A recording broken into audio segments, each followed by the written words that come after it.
Morning. It is Tuesday, the 17th of January, and we continue looking at the exciting book of the prophet Isaiah.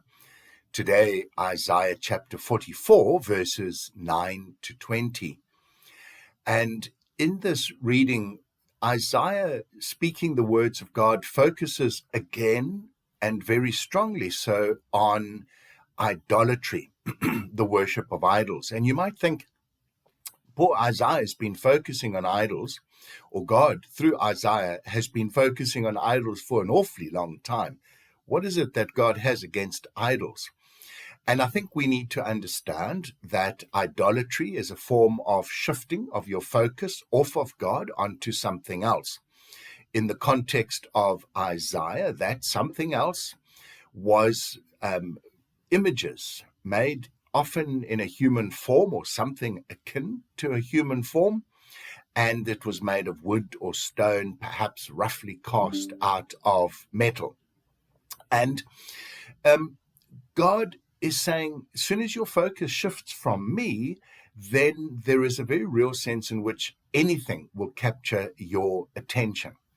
In the modern context, our idolatry might be our wealth, our status, our material possessions, our educational status, and all of this will come in and take us away from God. And we need to be cautious that we do not lose our focus on God. So it's a somber warning, not only to Israel, written some 2,500 years ago, approximately, but is just as relevant for you and I. We might not have these little idols dotted around the house, but there's often something else which takes our focus off of God. And so we need to be cautious. But back to the reading, and it is interesting to note how Isaiah ridicules these idols and says, you're made of wood, you have eyes, you cannot see. Again, I'm paraphrasing. You have ears, but you cannot hear. You're made from wood, but the carpenter, when he cut down that wood, he used part of it to make a fire on which to keep himself warm and to cook his food. And then another part he makes an idol, and he thinks somehow that that idol has power. How is this even possible? It doesn't know the future. And there's a sense in which God is saying, all of these things, he's not made of wood. He gave us the wood to keep us warm.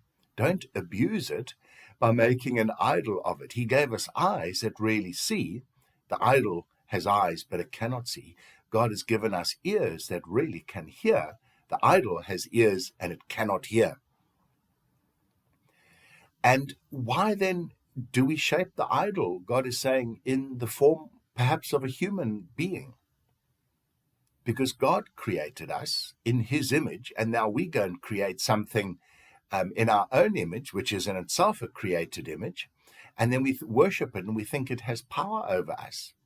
It's just absolutely crazy. And there's a real sense in which so much of this scripture is actually satire. Isaiah is really teasing and ripping off those who create idols and saying, what are you really achieving? Do you even know any of this?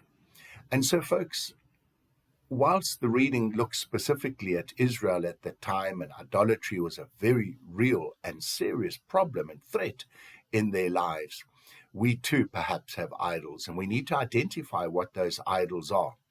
I gave some examples of wealth and status and material possessions, but it could be our freedom, our house, the relationships we have, which then inhibits us from developing relationships with new people.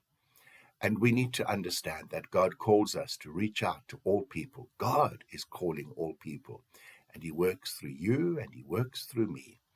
And are we being obedient to God, or are we distracted by these idols in our lives? Folks, have a wonderful day, and we'll chat again tomorrow. God bless.